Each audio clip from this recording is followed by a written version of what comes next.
Hello students, welcome to my channel. तो previously हमने दो लेक्चर में स्टैटिस्टिक्स मार्च अप्रैल 2018 के टीवाई बीकॉम के पेपर का दो क्वेश्चन कंप्लीट किया था और आज का हमारा थर्ड लेक्चर होगा। तो इस लेक्चर में हम यहाँ पर क्वेश्चन नंबर 3 कंप्लीट करेंगे। ओके, चलिए तो स्टार्ट करते हैं क्वेश्चन नंबर 3। तो देखो, क्वेश्चन नंबर 3 जो है वो आपको टी टेस्ट या तो एफ टेस्ट से जनरली पूछते हैं या तो काई स्क्वायर टेस्ट से। तो देखो, क्वेश्चन में आपको यहाँ पर एक तो 4 मार्क्स की थ्योरी पूछी गई है।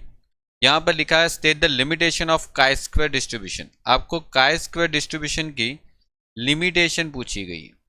ओके, और ये आपके पास बुक्स में है काई स्क्वायर के चैप्टर में, वहां से जाके इसको रीड कर लो। इंपॉर्टेंट थियरी है limitation of chi square. Okay, तो चलिए क्वेश्चन नंबर बी पे आगे बढ़ते हैं। क्वेश्चन नंबर बी जो है वो 6 मार्क्स के लिए पूछा था। अब देखो, ये क्वेश्चन इंपॉर्टेंट क्वेश्चन है, एक बार इसमें रीड करो क्या लिखा है। Test the hypothesis that both the sample have been taken from the same normal population. अब देखो, कई बार एग्जाम में इस टाइप का आपको हाइपोथेसिस दे देते हैं कि both the population have been taken from the same normal population. तो यहां पर इस टाइप के क्वेश्चन में आप कौन सा टेस्ट अप्लाई कर सकते हो? तो आप यहां पर या तो टी टेस्ट अप्लाई करो या तो दूसरा एफ टेस्ट अप्लाई करो। ठीक है, दोनों टेस्ट अप्लाई कर सकते हो, कोई प्रॉब्लम नहीं है।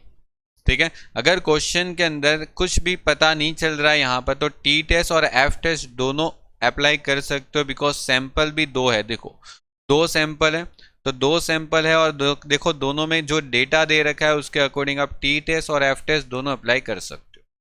ठीक है, तो यहाँ पर मैं पहले टी टेस्ट से क्वेश्चन करवा रहा हूँ आपको। ठीक है, फिर मैं एफ टेस्ट से करवाऊंगा। ठीक है, तो सबसे पहले टी टेस्ट से क्वेश्चन करेंगे। तो यहाँ पर सबसे पहले आपको एच ओ लिखना है। तो एच ओ नहीं लिखोगे तो क्वेश्चन के मार्क्स कट जाएंगे आपके। तो यहाँ पर पहले एच ओ लिख देना, और एच ओ आपको दे के ही रखा है, हाइपोथेसिस आपको दे के रखा है, मतलब आप लिखोगे both the sample have been taken from the same normal population. Okay, आपका एच ओ क्वेश्चन के अंदर दे रखा है, और अगर कुछ समझ में नहीं आ रहा है तो टी टेस्ट के अंदर आप एच ओ ये भी ले सकते हो, स्टैंडर्ड एच ओ। ठीक है, एकदम वैलिड एच ओ। ठीक है, कि दोनों पॉपुलेशन का जो मीन है वो इक्वल है, सैंपल पॉपुलेशन का जो मीन है वो इक्वल। अब यहां पर आपके पास क्वेश्चन में देखो डेटा कलेक्शन कर लो कि क्या क्या दे रखा है। क्वेश्चन में N1 दे रखा है 10। ओके, आपको सैंपल साइज दे रखी, मतलब N1 हो गया। N2 आपके पास है क्वेश्चन में 9। मीन का मतलब हो जाएगा x बार, मतलब x बार 1 है आपके पास 20 और x बार 2 है आपके पास 15। ठीक है, फिर आपके पास देखो क्या लिखा है, sum of square of the observation. इसको क्या बोलेंगे, सिग्मा x1 स्क्वायर बोलेंगे। ओके, कितना था 4027, और यहां पर सिग्मा x2 का स्क्वायर मतलब 2041। ये आपका क्वेश्चन में जितना डेटा है पहले वो लिख दो। अब आपको यहाँ पर टी टेस्ट करना है। तो सबसे पहले देखो, टी टेस्ट के लिए आपको ज़रूरत किसकी है? तो टी टेस्ट के लिए टी कैलकुलेशन की ज़रूरत पड़ती है, जिसका फॉर्मूला आपको पता है कि x bar 1 minus x bar 2। Okay, ये उसका फॉर्मूला हो गया, और divide by S under root में 1/n1 प्लस 1/n2 हो गया। ओके, अब देखो क्वेश्चन के अंदर आपके पास x बार है दोनों, यस बिल्कुल 20 माइनस 15 कर सकते हो। ठीक है, आपके पास दोनों x बार है, 20 है और 15 है। लेकिन डिवाइड करने के लिए आपके पास यहां पर s नहीं है, तो चलो कोई बात नहीं, s हम फाइंड कर लेंगे। पहले n तो है, n तो लिख दो 10 और 9, तो 10 और 9 लिख देते हैं। सबसे पहले आप यहां पर s निकाल लो, s s1। ओके, S1 का स्क्वायर निकाल लो। आपके पास देखो फॉर्मूला में पुट करने के लिए सारी अमाउंट दे के रखी है। ये आपने x बार का स्क्वायर, ये आपका फॉर्मूला था S1। यहाँ पर सब जगह 1 1 लिख दो, ठीक है। तो आपके पास सिग्मा x है, मतलब 4027 डिवाइड बाय n कितना है 10 माइनस x बार मतलब कि 20 का स्क्वायर, मतलब यहाँ पर 402.7 माइनस 400 मतलब आपका आंसर होगा 2.7। ये S1 स्क्वायर आ गया, स्मॉल s1 स्क्वायर। ऐसे ही आप स्मॉल s2 स्क्वायर निकाल लो, मतलब देखो सिग्मा x2 का square divide bye n2 minus x बार 2 का होल स्क्वायर। आपके पास देखो यहाँ पर 2041 डिवाइड बाई 9 माइनस 15 का स्क्वायर है, ठीक है। आपके पास सारे डेटा अवेलेबल है ही। तो देखो 2041 डिवाइड बाई 9 करो तो यहाँ पर जो आपको आंसर मिलने वाला है वो आने वाला है 226.78 माइनस 225। तो माइनस करोगे तो 1.78 आपका आंसर आएगा यहाँ पर S2 का स्क्वायर। ओके, अब आपको यहाँ से कैपिटल S निकालना है, कैपिटल S। तो कैपिटल S मतलब देखो दोनों का कॉम्बाइन S निकालने के लिए आपके पास फॉर्मूला है N1 S1 square plus N2 S2 square divide by N1 plus N2 minus 1। Okay, मतलब देखो यहाँ पर आपके पास आंसर में n की वैल्यू 10 थी और S1 की वैल्यू आपने अभी निकाली, ये रही आपके पास कितना था 2.7 प्लस n की वैल्यू N2 की वैल्यू 9 थी और आपके पास S2 की वैल्यू कितनी आ गई तो 1.78 डिवाइड करोगे 10 प्लस 9 माइनस 2 से, मतलब फाइनल आपका जो आंसर है वो बताओ। तो देखो 2.7 इंटू 10 और उसको मल्टीपल करेंगे 9 इंटू 1.78, ये दोनों का आंसर का टोटल। ओके, उसको आप डिवाइड करोगे 17 से और फाइनली अंडर रूट कर दो। देखो ये पूरा एक साथ करने पे आपका आंसर 1.59 आ रहा, ठीक है। इतना आंसर आपका आया। अब ये जो आंसर है वो यहां पर आप रख दोगे 1.59 और फाइनली देखो ऊपर आंसर आएगा माइनस करके 5 और देखो डिवाइड में 1.59 अंडर रूट। इसको कैसे सॉल्व करोगे तो देखो इसको सॉल्व कैसे करना है, आपको पहले 10 और 9 का टोटल करके ऊपर रख देना है 19 और 10 और 9 का मल्टीप्लाई करके डिवाइड में रख लेना, ठीक है। ऊपर टोटल करके रख दो, डिवाइड में मल्टीपल करके रख दो, ठीक है। और फिर एक साथ इसकी वैल्यू निकाल दो। देखो 19 को 90 से डिवाइड करो, अंडर रूट करके फिर 1.59 से मल्टीपल कर दो, आपको यहाँ पर आंसर मिलेगा 0.73 और फिर डिवाइड करो 5 डिवाइड बाई 0.73, आपका आंसर होगा 6.85। ओके, ये आपका t की कैलकुलेट वैल्यू आ गया। अब t की कैलकुलेट वैल्यू आने के बाद आप उसका डिग्री ऑफ फ्रीडम निकाल लो, n-1, okay sorry n1 plus n2 minus 1, okay n1 plus n2 minus 1 और यहाँ पर देखो n1 है 10, यहाँ पर ये 7 हो गया, यहाँ पर ये माइनस कर दो।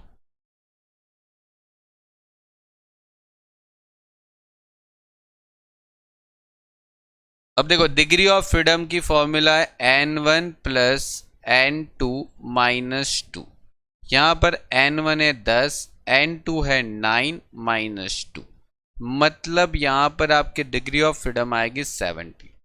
अब t की टेबल वैल्यू निकालनी है, 17 का देखना है, ठीक है। यानी टेबल में आपको 17 की वैल्यू देखनी है, लेकिन किस में देखोगे तो देखो क्वेश्चन के अंदर आपको लिख के दिया use a 5% level of significance, मतलब आपको 5% की वैल्यू निकालनी है यहाँ पर, तो 0.05 लिख दूंगा, ठीक है 5%। अब देखो टेबल में 17 का देखना है अमाउंट में, तो यहाँ पर देखो टी टेबल, और टी टेबल में आपके पास डिग्री ऑफ फ्रीडम कितना है, डिग्री ऑफ फ्रीडम आपके पास है 17, ये रहा 17 यहाँ पर है। ओके, यहाँ पर 17 की वैल्यू है आपके पास, और 17 के सामने आपको देखना था 0.05, तो ये रहा आपका 0.05, मतलब आपका आंसर होगा 2.11। ओके, 2.11 आपका टी टेबल का आंसर है, तो यहां पर लिख देंगे 2.11। ओके, अब टी की कैलकुलेट वैल्यू को टी की टेबल वैल्यू से आप कंपैरिजन करोगे। 2.11 और यहाँ पर 6.85 आया था, ठीक है, ये आंसर और ये आंसर को कंपेयर करो। अगर कैलकुलेट वैल्यू आपकी टेबल वैल्यू से ज़्यादा बड़ी है तो मतलब आप लिखोगे HO इज रिजेक्टेड। ओके, आपका जो HO है वो रिजेक्ट करेंगे हम, ठीक है, कंप्लीट।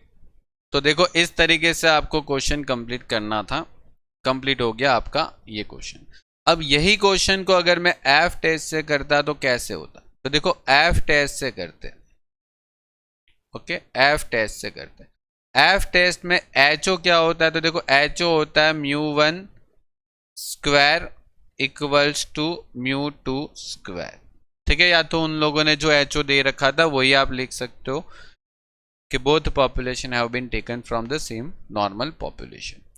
अब आगे आपको एफ कैलकुलेट के लिए क्या चाहिए, तो एफ कैलकुलेट के लिए आपको इजी है कि एफ कैलकुलेट के लिए एस चाहिए, एस स्क्वायर एस स्क्वायर, ठीक है, दोनों कैपिटल एस चाहिए, ठीक है, लेकिन कौन सा कैपिटल एस ऊपर रहेगा, कौन सा कैपिटल एस डिवाइड में रहेगा, वो कैसे डिसाइड होगा, तो वो तो बाद में डिसाइड होगा जब उसकी वैल्यू आएगी। तो देखो S1 स्क्वायर पहले निकालना। अब देखो S1 स्क्वायर की फॉर्मूला क्या है, 1/n 1 - 1 ब्रैकेट के अंदर सिग्मा x1 का square minus sigma x square divide bye n, ठीक है, आप ये फॉर्मूला यूज कर सकते हो। लेकिन देखो क्वेश्चन में हमने पहले से ही स्मॉल s निकाल के रखा है। आपने देखो जब टी टेस्ट किया था ना, तो क्वेश्चन के अंदर पहले से आपने स्मॉल s निकाल के रखा था। देखो ये आपने स्मॉल s निकाल के क्वेश्चन के अंदर रखा हुआ है, ठीक है, दोनों आपने कैलकुलेशन करके रखी। ये स्मॉल s है, हमें उसका कैपिटल S1 स्क्वायर और कैपिटल S2 स्क्वायर चाहिए। तो मैं क्या करूंगा, स्मॉल s तो ऑलरेडी निकाल के रखा है, तो ये फॉर्मूला नहीं रखूंगा, मैं डायरेक्ट फॉर्मूला यूज करूंगा, S1 square n1 S1 square divide bye n1 - 1, ठीक है, और S2 स्क्वायर निकालना है, तो n2 S2 square divide bye n2 - 1, ठीक है। आप ये फॉर्मूला यूज करोगे क्योंकि ऑलरेडी आपके पास स्मॉल s है, अवेलेबल है, हमने ऊपर निकाला था, ठीक है। तो ये फॉर्मूला मत यूज करो, ये फॉर्मूला यूज करने जाओगे तो वापस आपको थोड़ी और कैलकुलेशन करनी पड़ेगी। यहाँ पर आपके पास डायरेक्ट कैलकुलेशन है करने के लिए, देखो दोनों की वैल्यू आपके पास अवेलेबल है 2.7 और 1.78।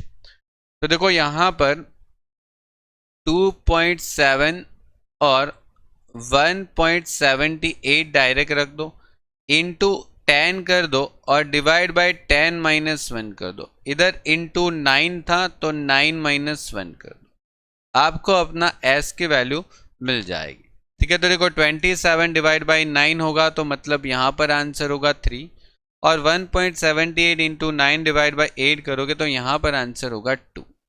अब देखो इसमें से कौन सी वैल्यू बड़ी हुई, ठीक है, 3 बड़ा है ना 2 से, तो मतलब ये जो है ना वो आपका न्यूमरेटर रहेगा S1 स्क्वायर और डिनोमिनेटर में S2 स्क्वायर रहेगा, ठीक है। जो वैल्यू बड़ी रहती है वो ऊपर रहेगी, मतलब 3 ऊपर रहेगा, 2 डिवाइड में रहेगा, ठीक है। मतलब आपका F कैलकुलेट का आंसर आएगा 1.5।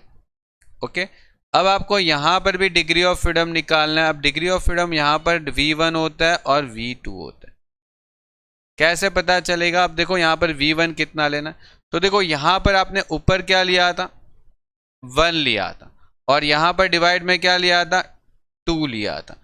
तो यहाँ पर आप n1 माइनस 1 करोगे, क्योंकि आपने 1 जो फर्स्ट सैंपल था वो आपने न्यूमरेटर में लिया था, आपने ऊपर की साइड फर्स्ट सैंपल लिया था, और डिवाइड में आपने सेकंड सैंपल लिया था, तो V2 में आप सेकंड सैंपल को रखोगे।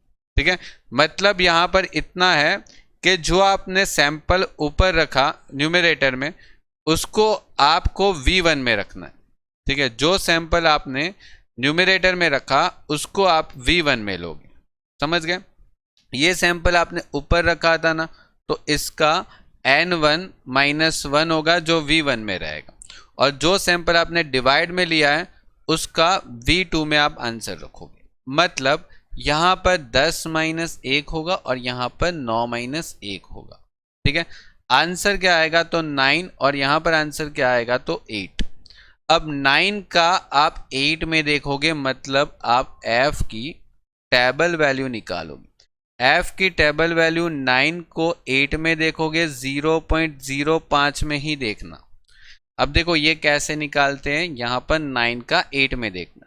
तो देखो f टेबल के लिए आपको इस तरीके का टेबल डिस्ट्रीब्यूशन दे रखेंगे। ठीक है, f डिस्ट्रीब्यूशन का टेबल दे के रखेंगे, जिसमें आपको 9 का किस में देखना था, 9 का किस में देखना था, 8 में।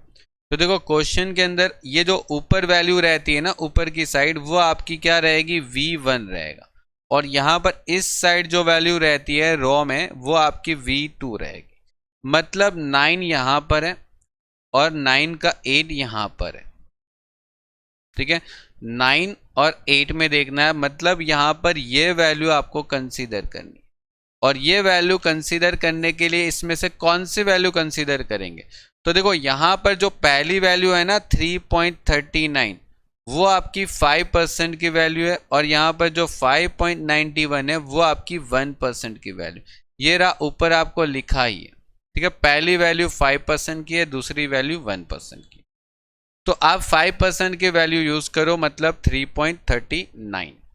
मतलब यहाँ पर मैं लिखूंगा 3.39, और आपकी f कैलकुलेट की वैल्यू, और आपकी यहाँ पर f टेबल वैल्यू 3.39, और यहाँ पर 1.5। ये कैलकुलेशन वैल्यू देखो आपकी टेबल वैल्यू से कम आ रही है, यानी 1.5 जो है वो आपका टेबल वैल्यू से कम आ रहा है। मतलब यहाँ पर आप लिखोगे कि HO इज एक्सेप्टेड। ओके, यहाँ पर आपका HO एक्सेप्टेड हो रहा है। कंप्लीट, ये आपका हो गया क्वेश्चन कंप्लीट। ओके, चलिए तो नेक्स्ट क्वेश्चन पे आगे बढ़ते हैं। अब देखो नेक्स्ट क्वेश्चन जो है वो आपको वापस डिसीजन थियरी से पूछा गया क्वेश्चन है। यहां पर आपको डिसाइड करना है best alternative, okay, by Laplace rules. Okay, आपको कौन सा रूल्स करना है, लाप्लास रूल्स। और देखो लाप्लास रूल्स जब भी अप्लाई करना है तो आपको सब में क्या करना है, पहले ये देख लो। तो देखो लाप्लास रूल्स में क्या करना है, तो देखो पहले मैं बताता हूं, उसको पहले ध्यान रखना। लाप्लास का रूल्स जो है वो आपको क्या कहता है, वो लाप्लास का रूल्स आता है तो याद रखो इक्वल प्रोबेबिलिटी। क्या याद रखना, इक्वल प्रोबेबिलिटी। लाप्लास का रूल्स आए मतलब इक्वल प्रोबेबिलिटी। अब प्रोबेबिलिटी कैसे, तो आपके पास नंबर ऑफ इवेंट कितने, नंबर ऑफ इवेंट, देखो आपके पास कितने इवेंट है, 1, ये 2, ये 3 और ये 4। मतलब देयर आर 4 इवेंट, आपके पास अभी 4 इवेंट है। तो आपकी जो प्रोबेबिलिटी है वो कितनी रहेगी, यानी यहां पर लिखेंगे probability of each event is equal, that means के 1/4 हो जाएगा। मतलब आपकी सभी इवेंट की प्रोबेबिलिटी इक्वल, 4 इवेंट है तो 1/4, 5 इवेंट है तो 1/5, 3 इवेंट होता तो 1/3। जितने इवेंट है उतनी आपकी प्रोबेबिलिटी होती जाएगी। लाप्लास के रूल्स में प्रोबेबिलिटी इक्वल होती। ठीक है, अब आपको यहां पर क्या करना है, EMV निकालना है। EMV का मतलब हो जाएगा यहाँ पर A2 की वैल्यू निकालो एक्सपेक्टेड, EMV यानी एक्सपेक्टेड मॉनेटरी वैल्यू, ठीक है। इसकी भी थियरी पूछते हैं तो आप उसकी थियरी याद कर लेना चैप्टर नंबर 1 से। ओके, तो देखो इस तरीके से आपको यहां पर पहले EMV लिख देना।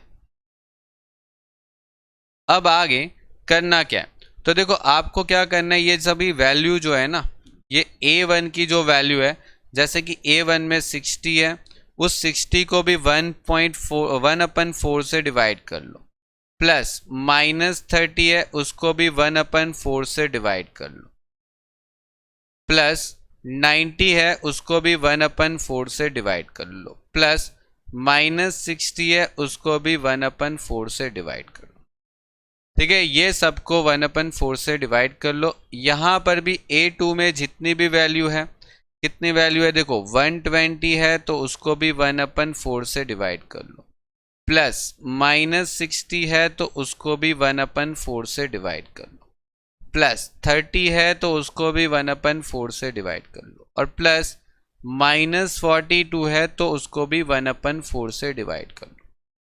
उसके बाद लास्ट 30 है तो 30 को 1/4 से डिवाइड कर लो, प्लस -75 है तो उसको भी 1/4 से डिवाइड कर लो, प्लस 120 है तो इसको भी 1/4 से डिवाइड कर लो, प्लस 33 है तो उसको भी 1/4 से डिवाइड कर लो।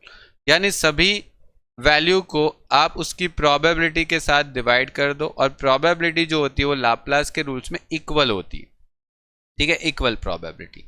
अब यहां पर आपको करना क्या है, तो देखो यहां पर इसकी कैलकुलेशन करके आंसर लिखना है, ठीक है। अब देखो इसकी कैलकुलेशन करके आंसर लिखने से एक चीज बेटर है, अगर आप इसकी कैलकुलेशन करते हो तो थोड़ा टाइम वेस्ट कर लोगे, तो यहाँ पर एक काम कर लेने का कि टोटल कर लो पहले, 60 -30 प्लस 90 -60, मतलब यहाँ पर टोटल हो जाएगा 60। फिर इसका टोटल कर लो 8 -60 30 -42, मतलब यहाँ पर 48 आ रहा है, और यहाँ पर भी टोटल कर लो, आपका टोटल फाइनली कितना आ रहा है, तो 108 आ रहा है। अब आप क्या करो, ये जो टोटल है ना उसको 4 से डिवाइड कर लो सबको। देखो 60 को 4 से डिवाइड करोगे तो क्या आंसर आएगा 15, वो आंसर यहाँ पर भी उतना ही आएगा, आप चेक कर लेना। 48 को 4 से डिवाइड कर लो तो यहाँ पर 12 आएगा, तो आंसर यहाँ पर भी उतना ही आने वाला। 108 को अगर 4 से डिवाइड करोगे तो 27 होगा, तो यहाँ पर भी उतना ही आंसर आएगा, इसको अगर आप कैलकुलेट करते हो। देखो ये थोड़ा स्पीड हो जाएगा, आप टोटल करके डिवाइड कर लो 4 से, ठीक है। लिखने के लिए हमें इस तरीके से लिख लेना है ताकि अपने का कैलकुलेशन हमारा थोड़ा स्पीड हो जाए। अब देखो यहाँ पर आपको कौन सा ऑप्शन बेस्ट है, तो जहां पर मैक्सिमम यूएमवी है वो आपका ऑप्शन बेस्ट है, ठीक है। तो यहां पर लिखेंगे EMV A3 equal to 27 is the best act. Okay, आपका जो एक्ट नंबर 3 है, यानी अल्टरनेटिव नंबर जो 3 है, वो आपका बेस्ट अल्टरनेटिव है, जिसमें आप जो भी है पैसा इन्वेस्ट करना चाहो कर सकते हो, वहां पर ज़्यादा फायदा हो रहा है लाप्लास के रूल्स के अकॉर्डिंग। कंप्लीट हो गया, चलिए आगे बढ़ते हैं क्वेश्चन। अब देखो ये जो क्वेश्चन था वो आपको ऑप्शन में पूछा था, क्वेश्चन नंबर 3 के। ओके, यहां पर आपको क्या बोला गया, in which condition F distribution follow the chi-square distribution. Okay. Also explain the test of equality of two population variance. Okay. ये आपको थियरी पढ़नी है जो chi-square distribution से है, 5 मार्क्स के लिए पूछी गई। ओके, क्वेश्चन नंबर बी पे आगे बढ़ते हैं। देखो क्वेश्चन नंबर बी में देखो क्या लिखा है, in a survey of 900 daughters of which 340 daughters were found intelligent. Okay, 340 daughters जो है वो इंटेलिजेंट है। ओके, 900 डॉटर्स में से 340 डॉटर्स जो है वो intelligent, out of which 180 have educated mother. ठीक है, उनमें से 180 डॉटर की जो मदर है वो इंटेलिजेंट है। ठीक है, आगे while the 380 of the unintelligent daughter have uneducated mother, मतलब 380 अनइंटेलिजेंट डॉटर जो है उनकी जो मदर है वो अनएजुकेटेड है। ओके, मदर जो है वो अनएजुकेटेड है। Do those figure support the hypothesis that the educated mother have intelligent daughter? क्या हम ये बोल सकते हैं इस स्टेटमेंट के हिसाब से कि एजुकेटेड डॉटर जो होती है ना, एजुकेटेड मदर जो होती है उनकी जो डॉटर है वो इंटेलिजेंट ही होगी। ठीक है, यानी एजुकेटेड मदर की डॉटर इंटेलिजेंट ही हो, क्या हम ये बोल सकते हैं 100%?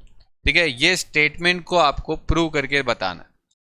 ठीक है, तो यहां पर देखो आपको एच ओ सबसे पहले लेना है, और एच ओ देखो अगर कुछ ना समझ में आए तो लिख दोगे कि डिफरेंस इज इनसिग्निफिकेंट।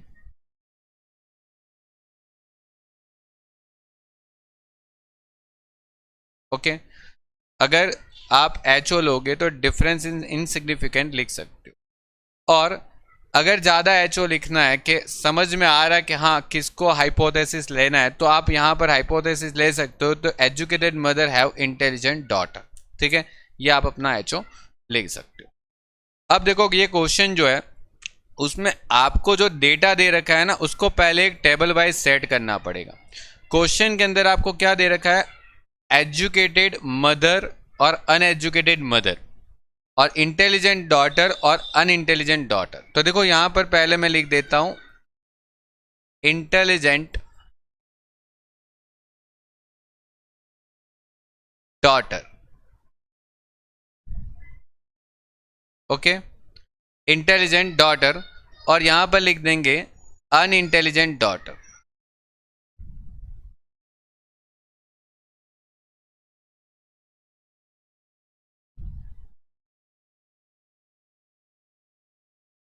ओके, और उसके बाद एजुकेटेड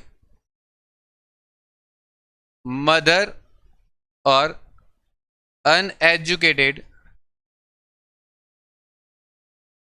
मदर लिख देंगे, और यहां पर टोटल, और यहां पर भी आप टोटल कर सकते हो। ओके, अब देखो ये डेटा जो है उसको पहले इस टेबल में फिलअप करना है। देखो आपको इस टेबल में फिलअप करना है। ये जो टेबल है वो आपका 2 × 2 टेबल हो गया। ठीक है, इसमें ये डेटा को पहले फिलअप कर दो। देखो क्वेश्चन के अंदर कितनी डॉटर थी टोटल? तो 900। तो टोटल 900 मतलब कि ओवरऑल 900 डॉटर थी। ये जो 900 है वो अपने लिए एन है। ठीक है, उसके बाद यहां पर 340 डॉटर जो है वो इंटेलिजेंट है, तो मतलब इंटेलिजेंट डॉटर 340 हो गई। अब सोचो कि 900 में से 340 डॉटर जो इंटेलिजेंट हो गई, तो मतलब बाकी रह गई डॉटर्स कितनी? 560 रह गई, तो वो इंटेलिजेंट नहीं होगी। ओके, अब देखो यहां पर एक चीज थोड़ा ध्यान रखना, आउट ऑफ विच लिखा है। आउट ऑफ विच मतलब कि 340 में से 180 डॉटर्स ऐसी है जिसकी मदर ने स्टडी की है, मतलब एजुकेटेड है। ठीक है, मतलब 380 की डॉटर ऐसी है जिनमें से 180 डॉटर की जो मदर है वो एजुकेटेड है, मतलब कि 340 में से आप 180 यहां पर लिखोगे। 340 में से आप 180 यहां पर लिखोगे, तो 340 में से 180 आप यहां पर लिखा, मतलब कि बाकी लड़कियां ऐसी है जिनकी मदर ने स्टडी नहीं की, मतलब कि वो अनएजुकेटेड है। अब देखो यहां पर ये लाइन ध्यान से पढ़ो, while 380 of unintelligent daughter have uneducated mother, मतलब 380 डॉटर ऐसी है जो खुद भी अनइंटेलिजेंट है और उसकी जो मदर है ना वो भी अनएजुकेटेड है। मतलब देखो ये कहां पर आएगा 380, देखो अनइंटेलिजेंट डॉटर और उसकी मदर भी अनइंटेलिजेंट, मतलब कि एजुकेटेड नहीं है, तो वो डेटा आपका यहां पर आने वाला है 380। ठीक है, अनएजुकेटेड मदर की जो डॉटर है वो अनइंटेलिजेंट है। तो बाकी बच गया कितना? 560 में से 380 अगर माइनस करते हो तो मतलब यहां पर 180 आ जाएगा, और 180 प्लस 180 मतलब यहां पे 360 आ गया, और 360 और 900 को माइनस करोगे तो यहां पर 540 आ गया। ओके, चेक कर लो 160 प्लस 380 540 हो रहा है। ठीक है, तो देखो इस तरीके से पहले टेबल बनाना है आपको, और ये जो टेबल बनने के बाद ये जो डेटा है वो आपका ए है, ये आप बी बोल सकते हो, ये सी और ये डी। तो ये जो है वो ए प्लस बी हो गया, ये सी प्लस डी हो गया, ये ए प्लस सी हो गया, और ये बी प्लस डी हो गया। तो ये जो क्वेश्चन है वो आपका काई स्क्वायर का बन जाएगा। काई स्क्वायर कैलकुलेट आपको फाइंड करना है, जिसकी फॉर्मूला एन ब्रैकेट में a into D minus B into C का square divide by a plus B, ठीक है, ये a प्लस बी लिखना है, divide by c plus D लिखना है, फिर a प्लस सी लिखना है, और फिर p प्लस डी लिखना है, और इसका आंसर रख दो पहले 900n है। यहां पर सबसे पहले देखो a और d को मल्टीपल करो, मतलब इसको क्रॉस मल्टीप्लाई करो, यानी 180 इंटू 380 माइनस इसको क्रॉस मल्टीप्लाई करो 160 इंटू 180 और उसका होल स्क्वायर, और डिवाइड बाय ये जो कॉर्नर का जो टोटल है वो लिख दो 340 इंटू 560 इंटू 360 इंटू 540। ठीक है, ये जो कॉर्नर के जो टोटल है 1 2 3 और 4 वो आप यहाँ पर डिवाइड करोगे। ठीक है, अंदर क्रॉस मल्टीप्लाई करना है ऊपर, और फिर डिवाइड का टोटल लेना है। उसके बाद यहाँ पर आप मल्टीपल कर दो। देखो 180 इंटू 380 मतलब 68400 माइनस 160 इंटू 180 मतलब 28800 का स्क्वायर। अब देखो यहाँ पर डिवाइड करो तो 340 इंटू 560 इंटू 360 इंटू 540। ओके, अब देखो यहाँ पर माइनस करके आप उसका स्क्वायर कर दो। अब देखो यहाँ पर अगर आप इसको करते हो ना तो कैलकुलेटर पे यह आंसर पूरा आता नहीं, तो आप इसको देखो थोड़ा इस तरीके से करना जो मैं बता रहा हूँ। आप अगर इन दोनों को माइनस करते हो ना, इन दोनों को अगर माइनस करते हो तो आपका आंसर क्या आ रहा है 39600 का स्क्वायर। ओके, तो यहाँ पर आप 340 560 360 और यहाँ पर 540 है। अब देखो यहाँ पर अगर आप पूरा कैलकुलेटर पे करने जाओगे तो इसका आंसर पूरा कैलकुलेटर पे आएगा नहीं। तो पहले एक काम करो, ये 900 का जो 2 जीरो है ना वो किसी के साथ कैंसिल कर दो। ठीक है, और फिर आप कैलकुलेशन करो, आपका आंसर देखो आ जाएगा।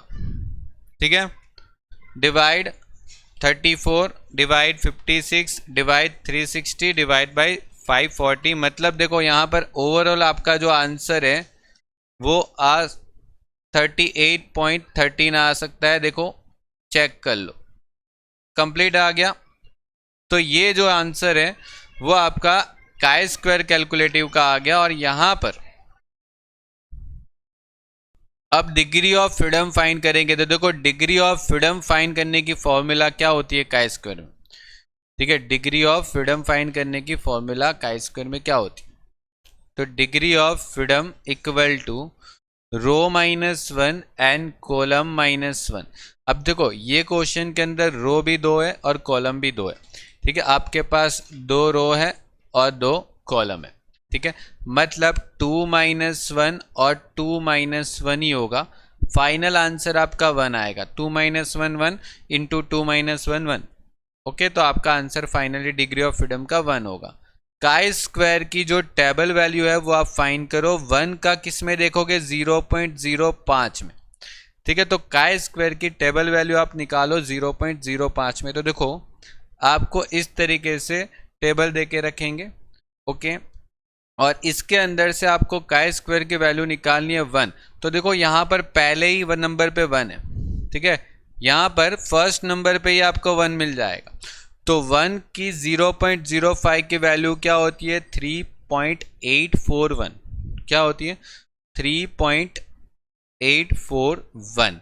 तो यहाँ पर आप काई स्क्वायर कैलकुलेट को काई स्क्वायर टेबल के साथ कंपेयर करोगे, मतलब 3.841 और यहाँ पर 38.13, मतलब यहाँ पर ग्रेटर देन आ रहा है कैलकुलेटिव की वैल्यू, यानी आप लिखोगे HO is rejected. Okay, less than आता तो HO इज एक्सेप्टेड होता, यहाँ पर ग्रेटर देन आ रहा मतलब HO इज रिजेक्टेड। कैलकुलेटिव के आंसर जो है वो आपकी टेबल वैल्यू से ज़्यादा आई तो आपका जो आंसर है HO का वो रिजेक्ट हो जाएगा। ठीक है, कंप्लीट हो गया। चलो आगे बढ़ते हैं क्वेश्चन सी पे। अब देखो ये क्वेश्चन बहुत इजी क्वेश्चन है, हर्विस के रूल्स के रिगार्डिंग आपको पूछा गया था 3 मार्क्स के लिए, और बोला गया यहाँ पर अल्फा जो है 0.6 है। तो देखो ये जो अल्फा है ना वो हमेशा मैक्सिमम रिटर्न को दिया जाता है, अल्फा जो है हमेशा मैक्सिमम रिटर्न को दिया जाता है, और मिनिमम को जो आंसर है वो 0.4 होगा। कैसे?